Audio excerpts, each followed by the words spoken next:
En el caso de la reducción del hambre, digamos, en Ecuador no se puede hablar de hambre en el sentido de que no hay comida, pero se habla de desnutrición crónica, por ejemplo. En el caso precisamente de Bolívar o los ríos, en el caso de los ríos veíamos que 5 de cada 8 niños que tienen menos de 5 años sufren de desnutrición. En provincias donde hay, digamos, donde su fuerte es la agricultura. Yo creo que este es un tema que nos tiene que importar, como en el caso del Objetivo 1, donde se habla que 1.800.000 ecuatorianos viven en condiciones de pobreza extrema. El otro día hacíamos esta charla con un grupo de estudiantes de colegios y les decía, pensemos cuántos estadios son, ¿sí?, de gente llena, de gente que no ha tenido oportunidades, no solamente ingresos, sino que está por fuera del mundo de las oportunidades. Yo creo que este es un tema fundamental y que nos corresponde de alguna manera a todos. Ahora, cuando hablamos de ingresos, se esconde detrás otra cosa que es el tema de las inequidades. ¿Cuánto les toca a los más ricos y cuánto les toca a los más pobres? En el caso del informe de los ríos, por ejemplo, nos muestra que el 10% de la población se queda con el 40% de los recursos y el 5% de los más pobres con el 1.5%. Hay un tema de distribución. A veces no es porque no haya suficiente, a veces es porque hay un problema de a quién le toca qué. En el caso del objetivo 4, digamos, el tema de la mortalidad infantil es un tema donde hemos avanzado. En el caso de género, si bien el acceso de niños y niñas a la educación se ha ido equiparando en el país, todavía quedan temas importantes en la agenda, como por ejemplo el tema de la violencia intrafamiliar, el tema de acceso a lugares de poder, el tema de la remuneración. También el tema de VIH-Sida es un tema súper importante y yo creo que en el caso, por ejemplo, del municipio de Guayaquil, se está comenzando a implementar un plan para el tema de VIH-Sida y comenzar a hacerlo, asumir la responsabilidad en este tema es el primer paso. Lo más difícil en este caso es que ni siquiera conocemos a cabalidad cuál es la situación. Pero también hay un tema muy importante ahí de cumplimiento de derechos. Desafortunadamente, evidenciar la situación también expone a las personas a que no se cumplan sus derechos. Hay que hacer un trabajo compartido, avanzar en políticas, avanzar en conciencia, avanzar en información. No es suficiente con avanzar en información, digamos. Otros temas importantes de la agenda, el tema del agua potable. El agua potable no solamente es un elemento primordial por el agua misma, porque el agua potable, miren, había un ejemplo que estábamos utilizando el otro día con el tema de alimentación. Muchas gracias.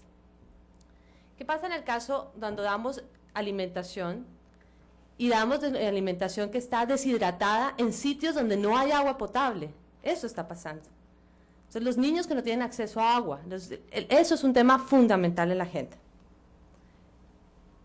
El tema de la tuburización también es un tema fundamental y creo que estamos hablando todos de temas que hemos visto en la calle, ¿no?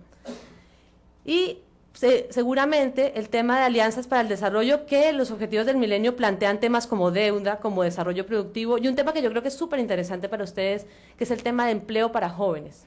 Ese es un tema que está planteado aquí y que aparece aquí como una emergencia. Es necesario desarrollar políticas sociales para que los jóvenes se integren al sistema productivo.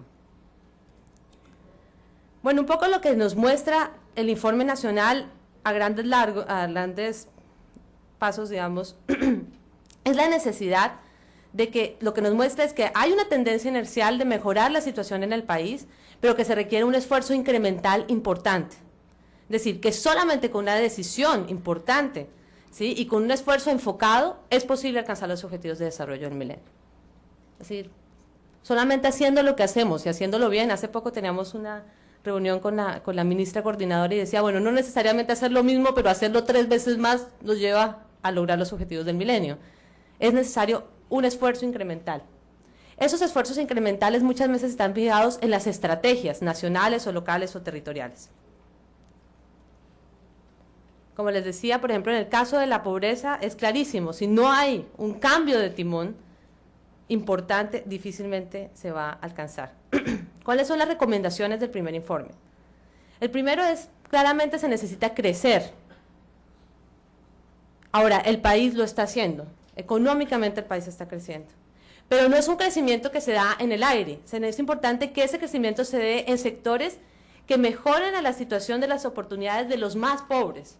Es lo que nosotros denominamos crecimiento pro pobre, que yo diría que en el caso de Ecuador se debería llamar crecimiento pro equidad, que es una cosa, como decía René Mauricio, que va a requerir mucha reflexión por parte del país. Que la estabilidad macroeconómica se traduzca en el crecimiento de salarios reales y el empleo, y lograr niveles efectivos y significativos de redistribución. El tema de la redistribución es un tema fundamental, y sobre todo lograr acuerdos nacionales sobre estas prioridades. Y yo creo que eso ya habla de un compromiso nacional. Así vamos tejiendo un compromiso nacional. Esto para mostrarles un poco la desigualdad, ¿no? Hicimos un intento de hacer un índice de ODMs en el país y eran muy interesantes los resultados. Hicimos un índice solamente con pobreza y después hicimos un puesto con desigualdad y vimos cómo los puestos fueron cambiando. Obviamente, esto es relativo. Cuando yo digo que Galápagos está en el primer puesto, primero no tenemos información suficiente de Galápagos, pero eso no quiere decir que Galápagos esté ya no hay que hacer nada por Galápagos. Quiere decir que hay que enfocar la agenda en Galápagos en algunos temas, ¿sí? En el caso de Pichincha, Pastaza, El Oro, también estar en los primeros puestos quiero decir que es un indicador relativo, ¿no? Es con respecto al país. Sin embargo, es súper importante lo que nos muestran las cifras. Nos muestran una profunda inequidad territorial. Eso es lo que nos muestra. O sea, la necesidad de enfocar acciones, la necesidad de construir alianzas, y por eso un poco lo que vamos a hacer mañana con Los Ríos y Bolívar, la construcción de mancomunidades, es un paso adelante, ¿no? Es comenzar a darnos cuenta que los territorios se necesitan, se requieren. O sea, que aquí no es un proceso de, perdón la expresión, sálvese quien pueda, sino salvémonos todos, o si no, no le toca a ninguno. Un poco eso es lo que nos plantea este gráfico, que quisiera invitarlos un poco a verlo así.